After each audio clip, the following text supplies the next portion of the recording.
One, two, three. I didn't mean like count on. That's great. Okay, that's great. Well, welcome, guys.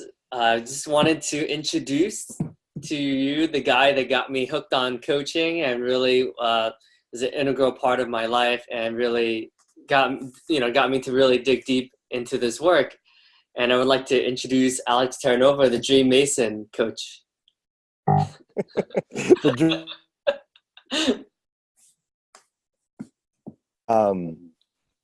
yeah.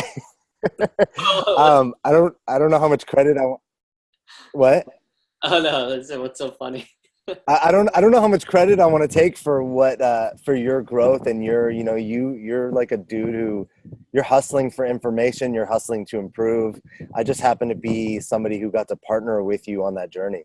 Something that, I have it that in me getting to coach you and do some mentoring for you, I I got as much value as probably you did. Hmm. What I know it's a challenge working with me. I guess what would you say were some of the, I guess some of the challenges, but something that you got, and then, I guess vice versa. Like, what were some of like the high moments, like, from all of the time that we had together? Well, it's not just about, it's actually the same, I think, for all my clients. Hmm. It's not like there's like a thing about you that makes it difficult or a thing about me that would make it difficult.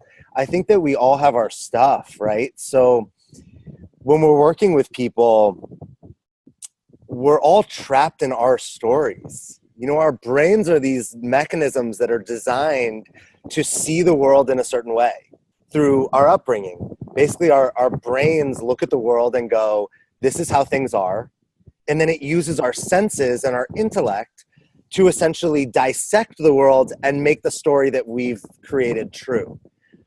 So one of the things we do is we like look for something, and if it fits our story, if we think that people don't care about people, let's say, we're going to look for evidence to prove that true, and that will stick in our mind like Velcro. And if we find a situation where people are nice to each other, essentially we like kind of like have it slide off like Teflon, so it doesn't stick. And our brains are actually designed like that for survival. Now I think we can retrain them and strengthen the other muscles, but that's kind of the negative brain bias by default. So I think the challenge in working with anybody, including myself with my coach, is accepting people and being with people exactly where they are. So when me and you met, you were like you were Davidson the doer, right? Yeah, It's like, totally. and so how do I accept you and be with you as like this dude who just hustles and grinds, and start trying to give you the space to accept new things that your brain essentially is wanting to like not have stick. Hmm. Yeah, wow. Yeah, that's a lot there. Well, all right. So before we dive deep into that, why don't you tell us a little bit more about like what a dream mason is? A little bit more of the background, how you got into this amazing work that you're doing. Sure.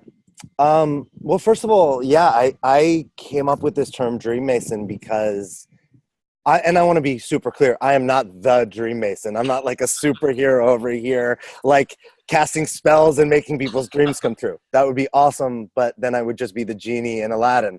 Um, I believe we're all Dream Masons. Every single person, man, woman, child, everyone on this earth is a Dream Mason. And basically what that means is, we were all born with a dream or dreams. And I don't care who you are, what country you were born in, as children, before like essentially the world got its hooks into us, we had something that we dreamt about, we fantasized about. Now, for some people in different parts of the world where like it's not safe or they don't have food, that time period might have been super short, right? Because life forced you to get real. But Hmm. my guess is the people that are listening to this conversation or that we're interacting with, that's not their everyday. Right. So I believe that we all had dreams inside of us, and then we like kind of logically, or we like squash them down.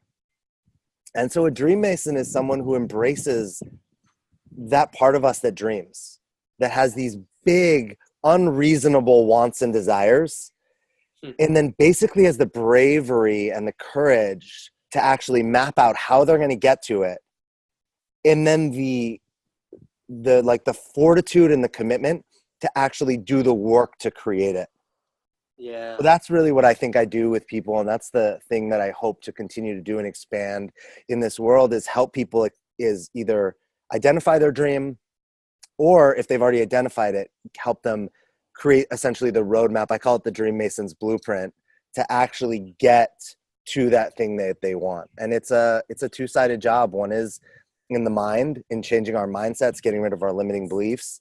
And then the other side of the conversation is the actual doing, the creating the actions to actually move us along the road. Because if we just sit on the couch, nothing's going to, and have a great mindset, likely nothing will happen.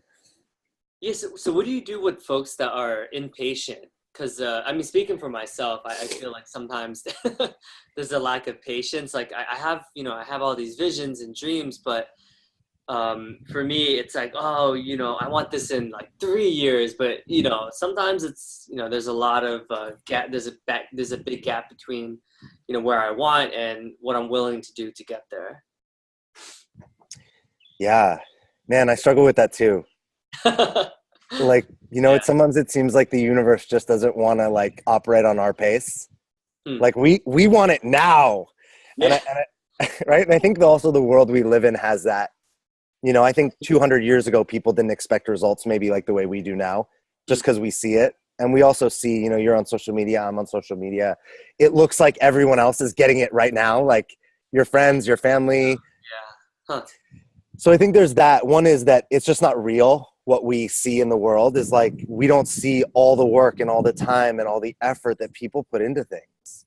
Yeah. So one is remembering that it is a process, it's a journey. And I think for me it happens when it's supposed to happen. I think we have this belief that things are supposed to happen when we've decided it's supposed to happen, when there's a world beyond our control that we cannot even fathom with our senses. It's a very like Western versus Eastern thing, right? Like in the West, we think of our senses, like what we can touch, smell, taste, hear, and essentially we can actually something tangible to it. And in the East, there's more mysticalness, right? Like we can't, and I think that's where the universe plays in, is there's something bigger beyond what we can figure out. And I think sometimes we forget about that. So like actually accepting where we are and going, hey, maybe I'm in this hole that I can't seem to get out of for actually a reason. Maybe I'm supposed to learn something here. Maybe if I'm dating the wrong people over and over again, there's some lesson that I'm not learning. Or if I'm not able to make the money I want to make, maybe there's a conversation I'm not having with myself about my worth, that we're just trying to skip over it instead of actually being in the process. So you bring up a good point about the Eastern. So I mean, a big part of that, I know you've really been into meditation.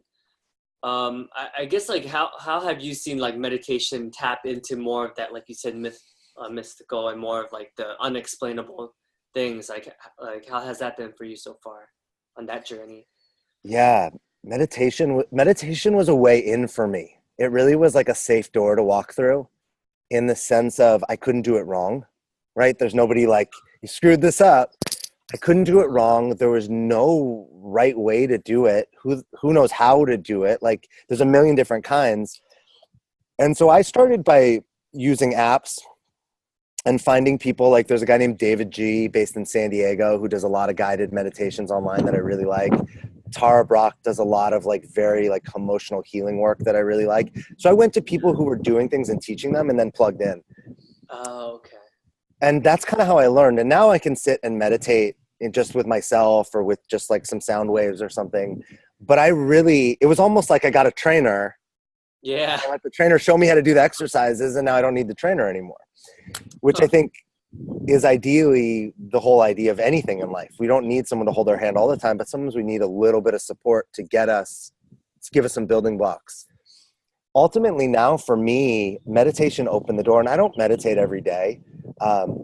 anymore. I did for like almost 2 or 3 years. Now I kind of pick and choose. So I go to yoga a lot. So sometimes that's part of my meditation.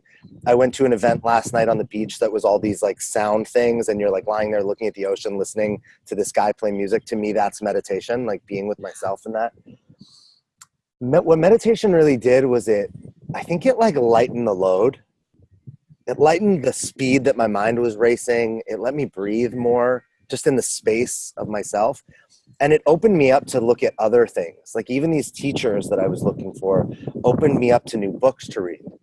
Yeah. And all of a sudden that opened me up to a world of Eastern mystics and spiritual gurus and stuff that, man, if you had met me 5 years ago, like I would have laughed in your face and probably been like kind of a bully to you about. And now it's everything to me. Do you think the more we resist something, the more like there's something there for us? Like there's something there for us. Like for example, like what you just said. I used to really think like Buddhists were weird and like meditation was weird, but now it's like I feel like I can't get enough of it. It's like calling me in. But there used to be so much resistance. I don't know. What are your thoughts on that? I resisted for a really long time, personally. I think I'm lucky. I really believe that, you know, people like you or me that have actually stepped into this new, I want to say like this new world of mindfulness and self-acceptance and self-love and personal growth. Yeah. And really stepped in, not just like you look at quotes online and you feel good for a minute, but like you do the inner work, like you get vulnerable, you get in there with your feelings, you cry because you don't know why, and you get angry because it's a feeling. Like if you really step in, I think there's so much there, and I think it takes a lot of courage and vulnerability, especially as men, to be in this conversation. It's not what like our society wants. It's not acceptable. And I think for me, when I say I got lucky, like I think the universe just slapped me across the face one day and woke me up. I mean, I really believe that. I think I spent, look, man, I was 7 years old. At 7 years old, I told my parents I didn't believe in God. I wanted to be in the mafia. I wanted tattoos, my ears pierced, and I wanted a motorcycle. Now, some of those things came true, some of them didn't, and some of them have changed over the years. But I was like, there was like anger inside of me. Like it was almost like, it wasn't anger like I was out there fighting. I was like angry at myself all the time and disappointed. So if we're talking about resistance, I feel like I was resisting life, like my own self-love and my own liking of myself and actually being me. And when I say life woke me up, I happened to be sitting in Costa Rica with my family and got asked what I was grateful for. And I couldn't answer the question and I melted down. I mean, I started crying. I was not a crier. My family were like slack-jawed staring at me. Wow. And I don't know why, like the universe gave me that gift to basically be like, wake up. But it did, and I chose it, right? So many times I think the universe does give us a door to walk through and we ignore it. And we go right, you know, people get sick and they're like, I'm going to get healthy. And then 2 months go by and they go right back to eating McDonald's every day or whatever it is that they're doing. No offense to McDonald's if you like McDonald's. McDonald's is sponsoring this. Yeah, that's interesting. So there, I hear some like surrender in that, like acceptance. So do you think that, you know, so you mentioned back to the beginning, you were talking about like just being present to, you know, everyone, like someone's like all their emotions and whatever, you know, a lot of the stuff that's gone. So how do you ground yourself to be able to be with, you know, all that? Because obviously that does take a certain amount of, you know, like just really knowing yourself so that you don't put things that might be too much in someone else's. Like, how do you gauge that, really? That was a lot of questions. No, I think it's the hardest part about being a coach or a dream mason or a spiritual guide or a guru, whatever. I mean, I think this really applies to anyone in these fields. Yeah. Even therapists, you know, my mom's a therapist and we have conversations all the time about how places where her clients get stuck and where mine do. And what do you do when people get stuck and when you see something for them? It's hard. I think it's the hardest place is like when you see someone's greatness or you see their potential or you see them resisting or fighting against, and you know there's something there for them. But it doesn't matter what we know. It's only what they know, and we can't do it for them. Yeah. I think the tough thing is to just remember that. That's your work on your side, is to remember that it's not my job to get you anywhere. It might be like me and you on this beautiful trail, but I can't carry you or drag you to the end. It won't matter. I might just have to like literally be 3 steps in front of you and just stand there and wait for you to join me. And I think that's the patience. And that's really, you know, some of our mentors say things like love people exactly where they are. Yeah. It's a great practice. And I think it makes us better to just practice that.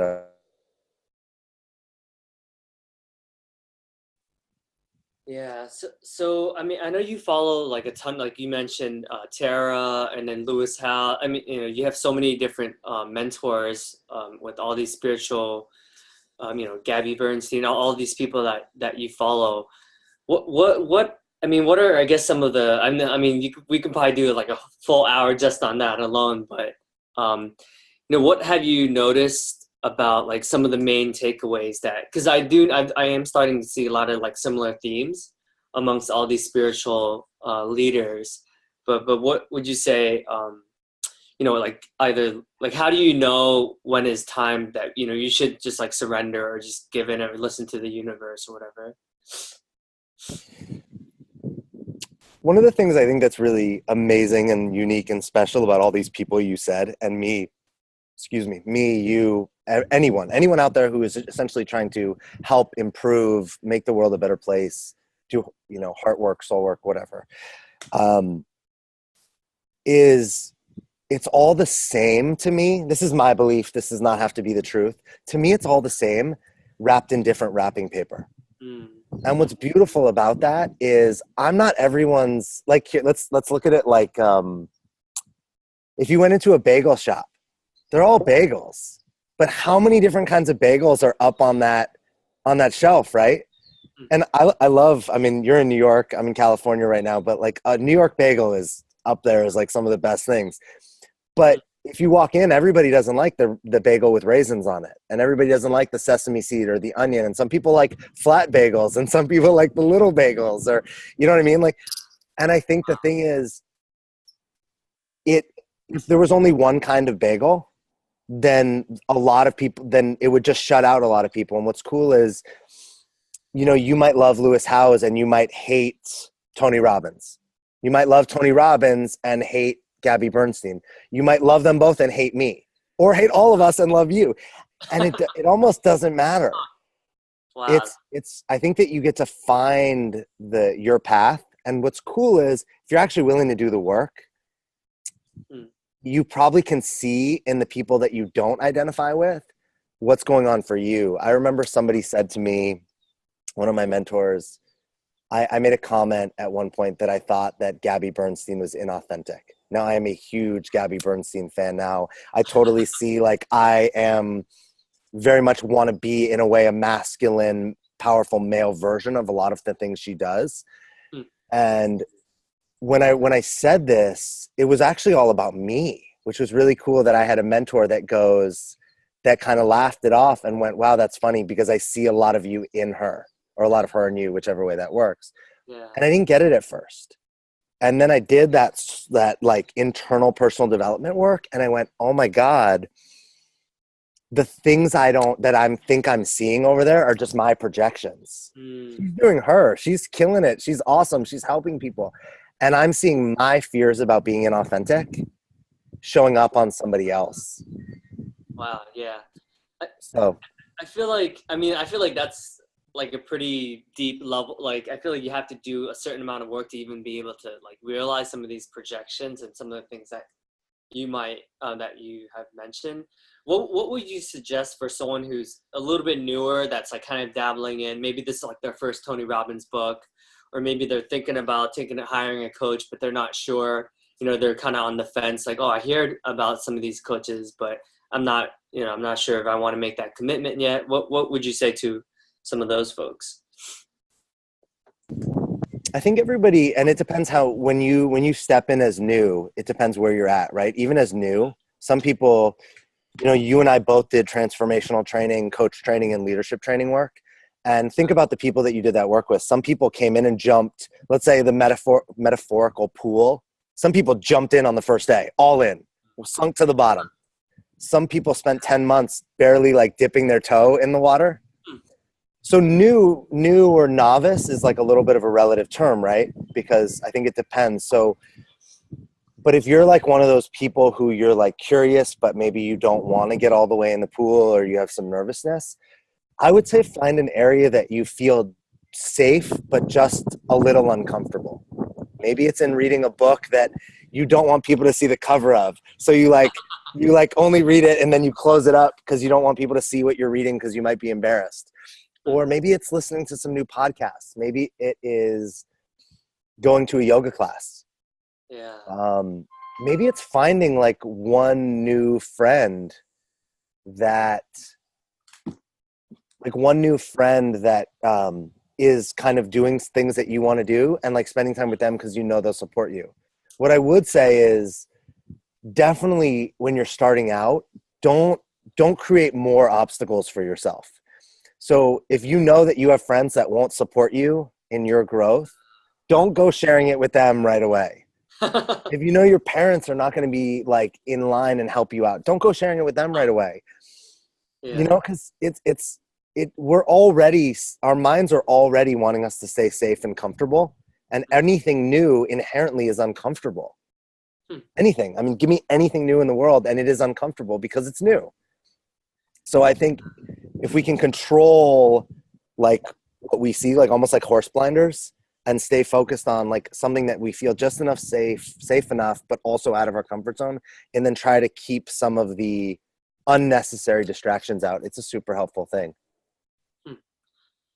I have a question about like sourcing yourself and just filling the cup, or just really replenishing your energy reserves.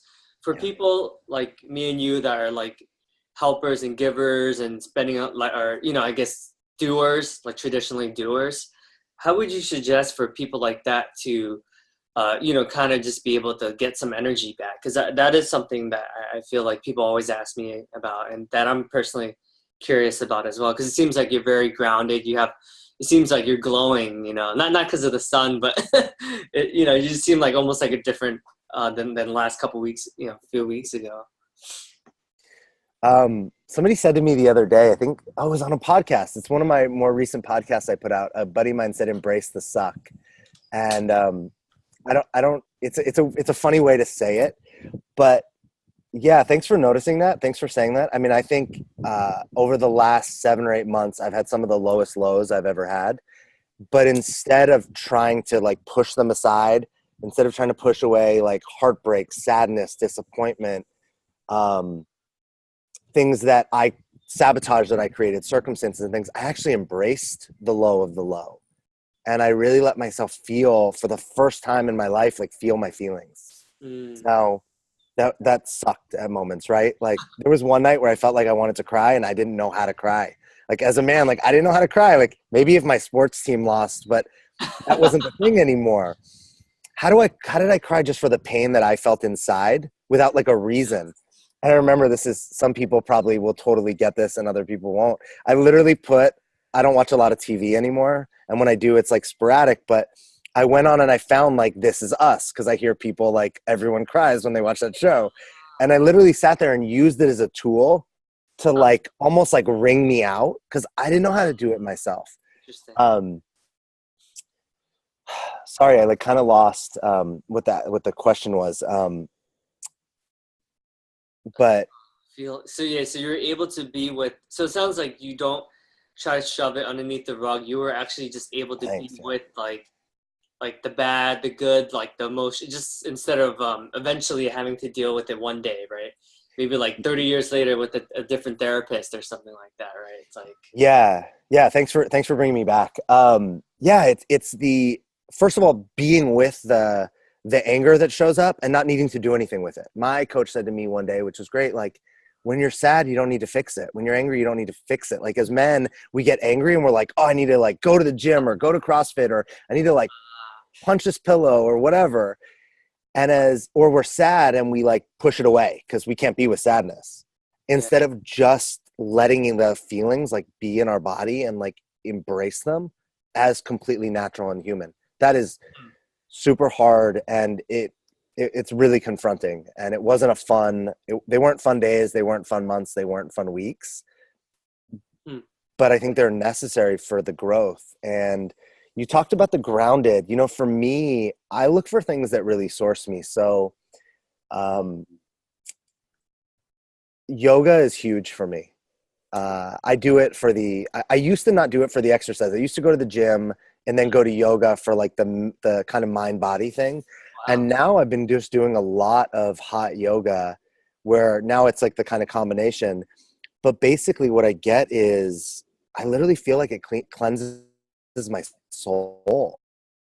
Wow. End of a yoga class, a hot yoga class, like I've sweated everything out, and it's broken me down to the point where I failed a ton of times. I wanted to leave the room. I couldn't do poses because I'm not flexible. And I actually just had to be with exactly who I am the whole time. Wow. For me, yoga is huge. Music is huge. I listen to a lot of music, especially when I need to like let go. I think finding the things is the key, right? So for everybody, for me, it's music, yoga, sitting in a quiet, like outdoor space like this, and just like staring at the sky or the mountains, or going to the beach. I'll go to the beach a lot, and I'll go like fully dressed, and I'll just roll my jeans up, and I'll literally just walk in the water to where the water's up to my like calves. And I do this thing where I almost envision like the ocean pulling everything out of me. I just made this up. This is not, but I have it like I let like the universe source me, and I kind of let the water pull everything out that I don't need. And I think that you could walk in the water and not do that, but when you actually embrace it and take that mindset, you get exactly what you want. Wow. Yeah. That's powerful. That's really cool. I might have to try that. Hey, worst case scenario, it just feels really good on your feet, you know? You know what? Here, I want to share this with you because I think this was really powerful, and it was one of the first times in my life this ever happened.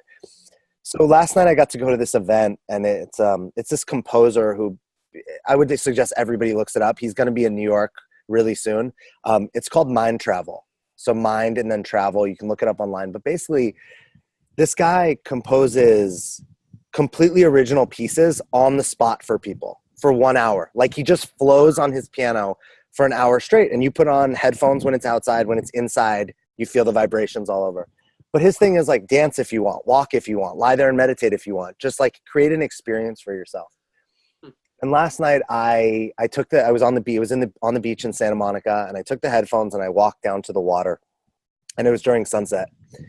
And I walked out. I rolled up my jeans. I have him playing this like classical music in my ears, and I walk out and I roll up my jeans and I walk into the water, and I just literally kind of stand there and like almost like shake my arms out, just like get myself, and stare at the sun. And the voice in my head, which is usually just like a hater, it's usually just talking, it's just usually like not being nice, said to me, I think this is like the best moment of your life. Wow. And I thought, and in a moment I went, oh my God, like that's being present. Like that's being grounded, right? Like it's not comparing this moment to all the other moments. The other moments are the past. They don't exist anymore. We spend so much time like thinking about the future, or like worrying about the future or thinking about the past, that we forget like right where we are. And in that moment, the beauty of the sky, the sun setting, the way the water felt on my feet, the kind of just like shaking it all out of my body.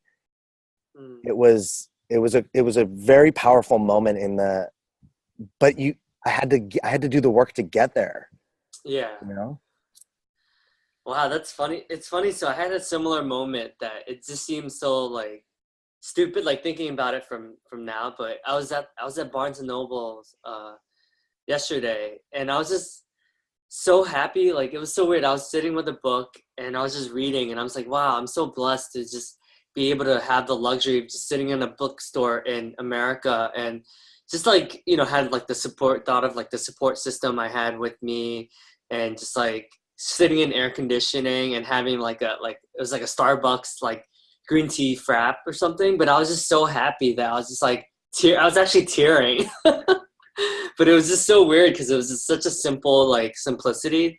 But I was just so happy that I was like, man, this book is amazing. Like I was reading, like it felt like I read like 100 pages in like a minute. But yeah, that's amazing. That's so cool. So yeah, thanks for sharing that. I definitely felt like I was with you. Like I was like an observer. Like I was like, oh, I can picture you being happy and just like it was such a beautiful share. So thank you for that. That's really cool. Yeah, I mean, I think in what you just shared too, I mean, I think to me that's what life is. Like that's actually life, those moments. Like it doesn't matter if you were, you know, eating a great meal or sitting there with like your best friend having a conversation, being in that moment and realizing like the greatness that it is. There's the Dalai Lama in an interview was asked, I don't know when this was, I don't think it was that long ago, but similar thing. They were like, hey, what's the best, what was like the best moment of your whole life? And he paused, and I don't know if you know the Dalai, like anything about the Dalai Lama, but he's like very humorous. Like he's always making jokes. He's the man.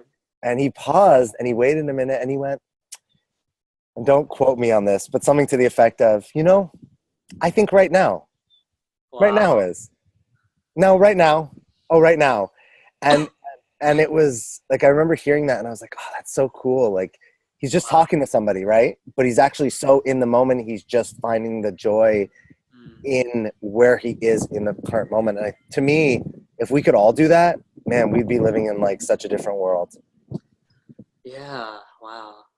And I feel like it takes a certain level of like acceptance and like work, like you said, work to have that where like you just create that like everyone around you like you just have this presence where everyone can just be themselves and they're people gravitate towards him. It's like laws of attraction, whatever. But obviously Dalai Lama is one of those where you just want to be near him or just with him because he just has this space where like everything is just right with the world and it makes you just kind of want to be like a better person almost like like wow, like this guy has done the work.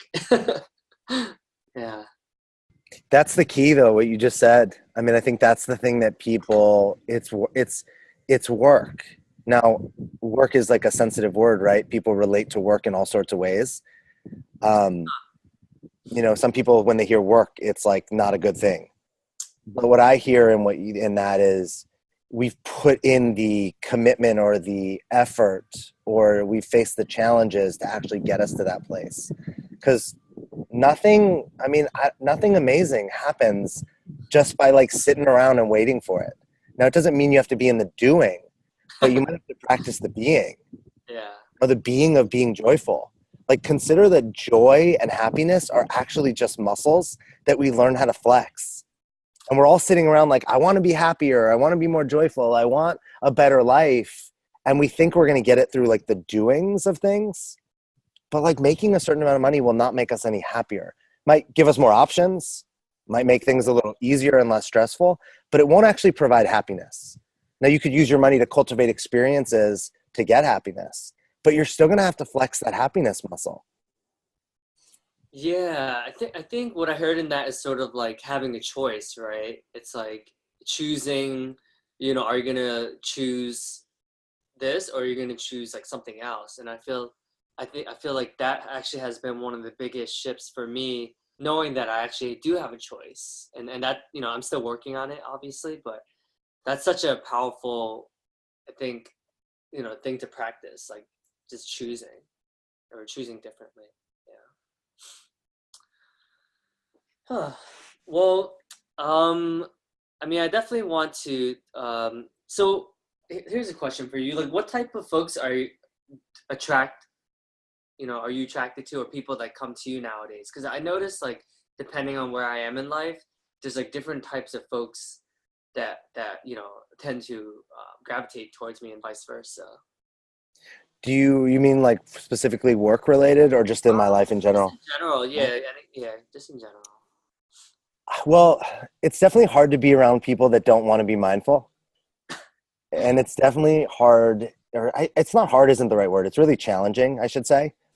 Um, the people that I find myself gravitating towards right now are people that are seeking. like seekers that are looking for more, that are willing to go within, that are willing to explore themselves, their emotions, the universe, their thoughts. People that I feel like I can learn and take stuff away from. Um, I was with somebody yesterday who made a comment like, I just love everyone. And I've said that before. And for me, it's more of a challenge. Like, it's still a place that I do work. But the fact that I was with somebody who really is like, I love everyone, no matter what, is like, that's the kind of person I want to be around, because I'm going to become more like them. Right. And like, they're going to get the good pieces of me and I'm going to give the good pieces of them. You know, we've all heard the like, hey, you make like the average of the 5 people you hang around with most. No, that's great. But I want to be around like 5 people that are happy and present and joyful and grateful and are making the most of their lives. Now, I do believe that if they're doing all those things, they'll probably have money and nice other things also. Right. But like, that's the thing. Those are the people that I find myself around. And those are the people that I want to continue to find myself around. And that's actually what I want out of my practice too is, you know, I think there's a lot of men out there that are strong, powerful, successful men. You were successful in your business. I was successful in the hospitality and restaurant business before I left that. But I knew that like there was always something missing. And that's who I want to be for men in the world is, hey, you can still be powerful. You can still be a man. You can still go lift weights and get tattoos and like embrace females and love life as like traditional males do. And you can get into your heart and like actually feel the world that we live in and experience it in the present and not have it be this game of like dollars and cents or I want to say like fake masculinity, like that we think we're supposed to be something instead of just being ourselves. Do you see a shift in society in embracing, I guess, like what you said, men that are more open and more giving with their hearts? Like, do you see that as a shift more recently, or do you think there still needs to be a lot more leaders to amplify, you know, to kind of show and really model that? It's a good question. You know, it's tough because I don't know what was around like 50 years ago, 100 years ago, right? Where you're like 100, right? yeah, like we're too young. My sense is that men have a long way to go, and that actually it's perfect exactly where it is. Like we're exactly.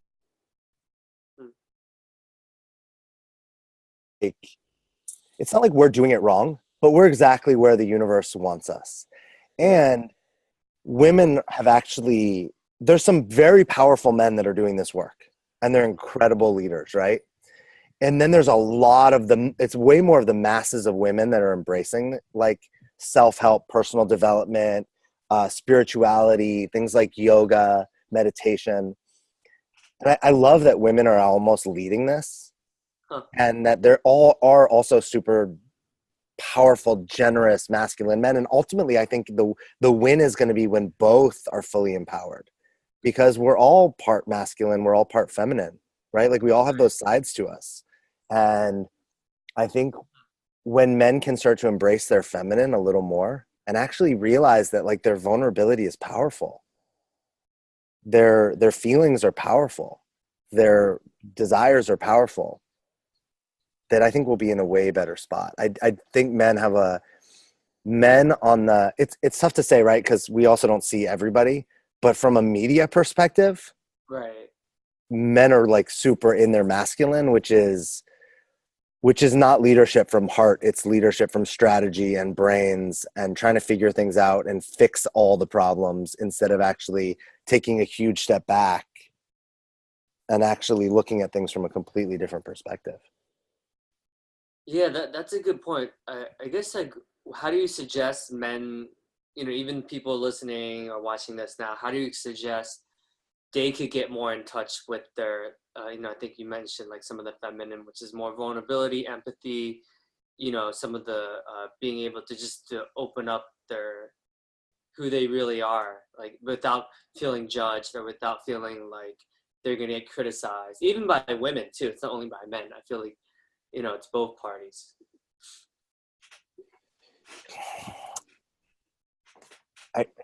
It's a tough question in the sense of I don't know how everybody embraces like their masculinity, and I don't know how everybody views the powerful feminine.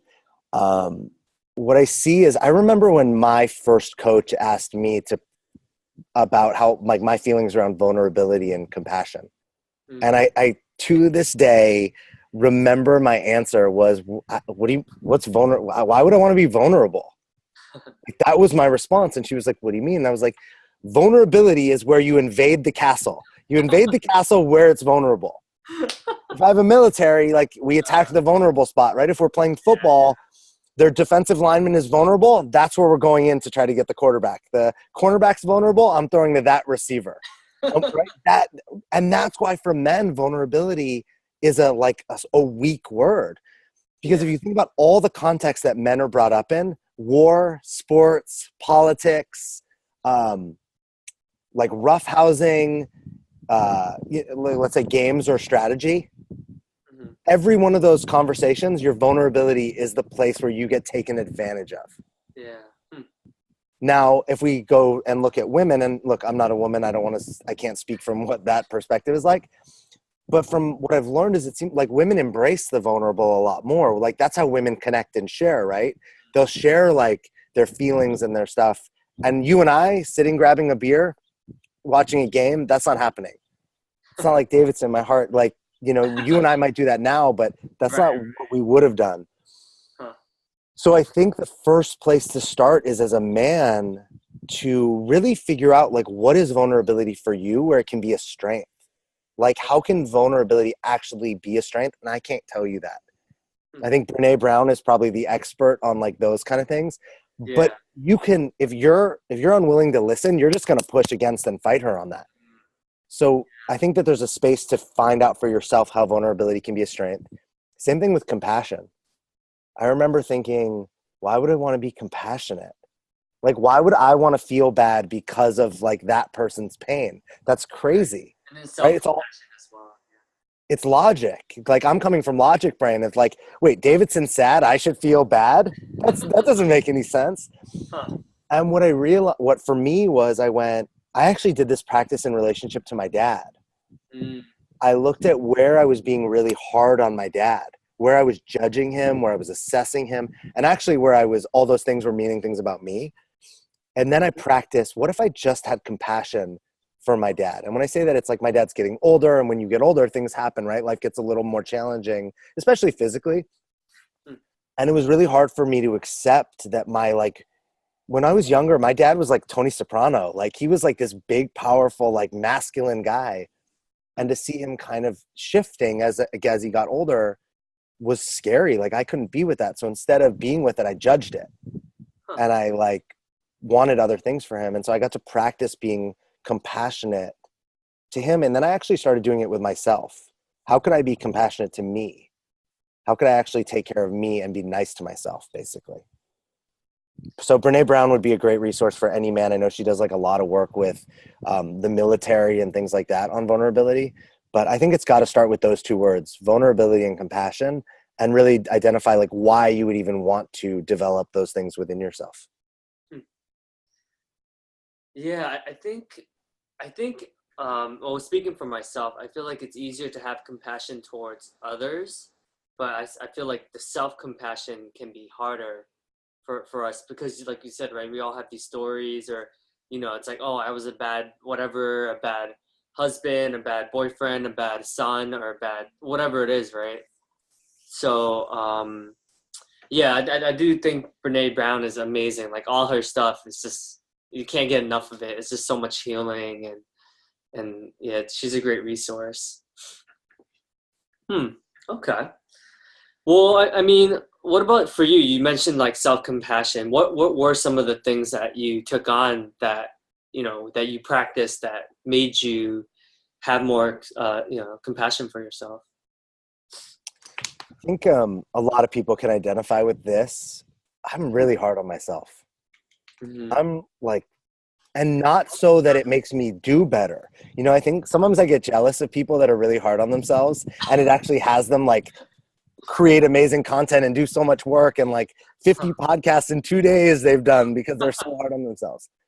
I wasn't hard on myself that it actually propelled me forward. I was hard on myself and that it actually held me back. And I think there's lots of ways being hard on yourself can go, right? You can be mean to yourself and generate results. You can be mean to yourself and not generate anything, and various in-betweens. But being hard on yourself sucks in general, because that's your experience of life. Like, that's what you're going through every day, is just being mean to yourself. Yeah. And it's all built around this idea of how it, quote unquote, should be. So like, I was hard on myself because of what I hadn't done or accomplished or made or bought or created or produced based on an imaginary story of who I thought I should be. And that was a game I could never win. Because who I should be, like, what is that? I mean, that's just like totally made up, right? I can have what I want to be, what I want to create, but who I should be is just a losing game, because who made up that? Who made up those rules? So for me, the work was about starting to really love myself exactly for who I am and where I was. And I think this is a huge thing for most people in general. You know, I think there's these polar opposites. There's people that like really love themselves, and then there's people that are like depressed. And they're actually they're on the ends of the, like the, you know, the bell curve or whatever it's called. Yeah. And then the most of us fall somewhat more in the middle. And I think the people that fall in the middle, we don't like truly love ourselves. And when I say that, I mean, like, I've asked clients, like, hey, do you love yourself? And they're like, yeah, of course. And I'm like, you love yourself like you love your kids? And they're like, well, no, not like that. And I'm like, or like, yeah, you love a puppy or a dog. Yeah. Thanks. Yeah. And when it comes down to it, a lot of us, I think we like ourselves. I think we think we're okay. Or we think we're like, oh, we wish we could be better. We're somewhere in, like, on a scale of 1 to 10. I bet most of us hover between like 4 and 7 on average. Yeah. And I would say I was like in the 5, 6 range. And I did a really good job of crafting an image to look like I was like a 10. But I wasn't. It was a lie. It was me protecting myself. So I didn't want anyone else to realize that I thought I was a 6. So I made myself appear this way. And the work became about like actually just falling in love with myself. And I don't know how you do that except practice it in every moment of each and every day. So I would do things like when I was on the yoga mat and I started to hear, like, let's say they want to do, right, I'm no flexible human being. I played like like masculine sports when I was young. I have no flexibility. And I went into yoga and they're like, hey, do this pose. And I can't do the pose, right? So my voice in my head would be like, you suck. Why can't you do this? Look at that, like, old lady over there who's doing it. Started comparing myself. Yeah. And what I started to do was, whenever that happened, I just started saying, like, I love myself, or I love me, or I like myself. Like, I literally just, as if I was talking to like a little kid, I would just talk to myself in a really positive, nice way, like in the middle of yoga. So not out loud, obviously, and then a lot of times during meditation, I would just sit and be like, I am love. I am loved, I am whole, I am worthy, I am wealthy. Like, I would say kind of mantras like that. Because look, if your girlfriend didn't think you loved her, you would do things, right, to show her you loved her, and you would say things. So I took that same approach with myself. So I would do things like, if I didn't feel good, I would say, you know what, I'm going to go like get a massage, because I love myself enough to actually spend the money to go do that. Or I'm going to stop working and take the rest of the day off. Whatever it was, or something mental, like a mental exercise. Yeah, so it sounds like you're pretty in tune with the mind-body connection. I guess I know for me, like, this is a newer thing for me, like connecting like how my body actually feels with how my mind feels. How do you suggest go about, people that are, I guess, newer on that journey, that path of actually having a more connected mind-body? I think you mentioned some of it, but. Yeah, I wasn't. I mean, I was not at all, right? Like I used to go to Gold's Gym in Venice Beach. Like I was like trying to lift heavy weights and like eat all the protein I could get. And there was no mind body connection. It was just like ego body connection. For me, yoga and meditation were huge. Yoga really connects your mind and your body. because you got to be really patient with yourself, especially if you're not a flexible person. People say this to me all the time, especially men, like, I'm not flexible. And I'm like, dude, when I started going to yoga, I couldn't touch my toes. Yeah. Like, I wasn't even close. And I think it was like, I did 30 straight days of yoga as a challenge. And by the end of the 30th day, I could touch my toes. And that gave me that propelled me so much forward, but I had to stick with it. Meditation too, because, for people that meditate, sometimes you get uncomfortable, right? You're like sitting there and your back starts to hurt, or you get a cramp in your hip or something. And the guy I mentioned before, David G, he's always like, get comfortable. He says comfort is queen. And his thing is he doesn't care if you lie down, whatever you do. So for a lot of my first 2 years of meditating, I would lie down on the floor with a pillow under my head, because at least it was a good way to practice and start. The other thing I would do a lot of times was I would sit on pillows. So it propped me up above my knees because I wasn't flexible enough. And then I would sit against the wall so I could feel my back straight. So I wasn't hunching over. Yeah. And I think you gotta love yourself enough to find those spaces where you need some support. Another thing was a mind-body thing was, I think a gratitude journal is a great mind-body thing, especially if you focus on what you're grateful for or what you like about you, which people a lot of times forget about the you part. Is they're like, oh, I'm grateful that I live in this house, or I'm grateful that I have friends, or I'm grateful that my family is there. And they forget about I'm grateful that I have legs that walk me around and support me all day long. I'm grateful that my lungs function properly. I think that's huge that we forget to give bodies that operate on autopilot almost, and we just don't give them the love or appreciation that maybe they deserve. Yeah. It's interesting. Hearing all this, it definitely made me realize yes, I've made progress with my yoga and my meditation, but how much I still beat myself up on. It's oh, my back's not straight enough, or oh, I wasn't able to be as flexible, even though I've been doing this for a year now, right? So even in that, I was just oh wait, I have a long way to go. But it's perfect, right? Because it's oh wait, I am making progress. Okay, I'm seeing, I'm more connected to how I'm feeling, and really just being more present. I'm having more moments where I just feel super happy, and I'm just walking around. I'm oh wow, I have legs. I can actually walk. There's, and sometimes it's I feel bad because it's oh, I the reason why I think that's because there's literally a guy without legs outside, and then I feel sad, but but so I guess being just more mindful of just everything, and it's it's that's cool. That's it's interesting to see that I have made progress, and all the stuff that you're talking about. I'm oh wow, I'm working on that, and I do feel I have made progress in the last couple of years or so. So, and cool. Even in the thinking about it as progress, there's so much as judgment and assessment in there, right? When we think about what is progress, if you think about a staircase, did you climb the stairs when you got to the top, or with each stair that you climbed? I don't even know if this metaphor makes any sense. But I think that you climb the stairs with each step. Because the getting to the top of the stairs is the future. That actually hasn't been done yet. And the stairs you've already climbed is the past, and that's gone and not even real anymore. And so climbing stairs is the step that you're actually on. Yeah. And you doing yoga or, whatever anybody that's watching this is doing, it's just the step that they're on is all that there is. And I think a cool way to look at this, if you can't see that, is, it's funny when I go back, the first time I started working out at a gym, when I was 18 years old, I met this bodybuilder, and he was basically saw me there all the time, and he kind of took me under his wing to train me.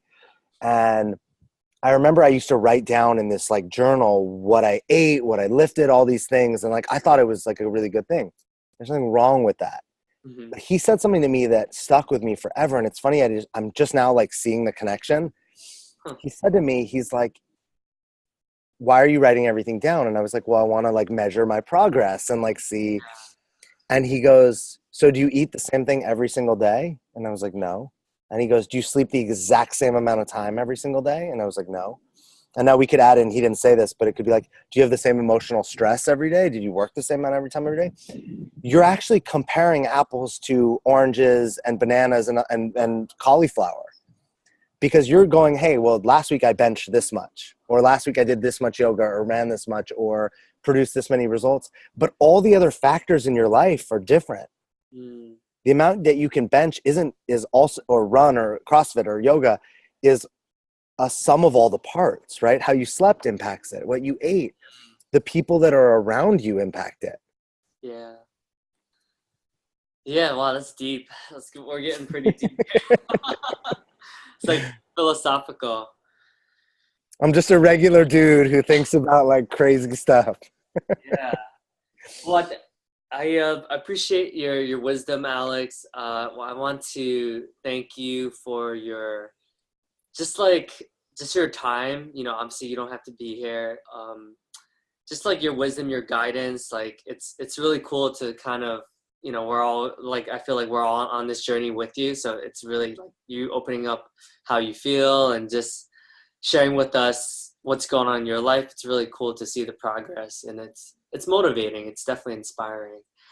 And yeah, and thank you so much. I definitely feel like if it wasn't for you, I don't think I'd be so much as into meditation and yoga. But honestly, I would say like those are two of the most fundamentally like biggest shifts I've had, just because I feel like much more creative after I meditate. And with yoga, I just feel great afterwards. It's just something that you just feel so like accomplished and cleared, and your mind is just like, I don't know, it's hard to explain, but it's such a great feeling. So thank you so much for you know, guiding me and sort of like leading me upon the path of peace and tranquility. It's awesome. Thank you. Thanks, dude. Thanks for asking me to do this. Usually it's the reverse. I'm usually having people on my podcast. So it's nice to kind of be on the other side. But I actually want to thank you, because I don't know that as I was coaching you, mentoring you, I got to see you experience like a lot of emotional like things. And without getting into the details, like it's irrelevant for right now. I think it supported me in actually having my emotional breakthroughs, in the sense that you're this guy who's doing, super capable, super motivated. You're like all into all the podcasts and all the things. And then you were experiencing emotions and feeling vulnerability and compassion for other people. And you were doing it in front of people. And that was a place that I wasn't comfortable doing it. And so it was like, actually, you were setting an example for me. Like, it was okay to actually cry in a room full of people. It was okay to cry with men, women, whoever around, and that people actually loved you more for it. Like, I actually got to see people loving you more for your vulnerability and your compassion, whereas that was a place that I was afraid, like I had a lot of fear about going. So thanks for actually setting an example for me, which I think is the coolest thing about any of this work, is it's all reciprocal. Yeah, You know? yeah, So it's crazy. Like even in all your shares, like I got so much out of it. So even if no one ever listens to this recording, like I'm like, oh, it's cool because I got so much out of it. So I'm happy, you know. I'll send you an invoice. Yeah, right. Uh, but yeah, and thanks for creating the space, right? Because obviously I wouldn't have been able to be comfortable with being myself, and like you said, just being really emotional if you didn't, you know, basically make me feel okay that I can, you know, cry in front of adults and, you know, basically like weep my eyes out for like 10 minutes or whatever seems like forever. So that it was, so thank you for, you know, allowing me the space to just be myself. That I feel like that's the most powerful part about being a coach, or one of the most powerful things. Thank you. You're welcome, man. Thank you.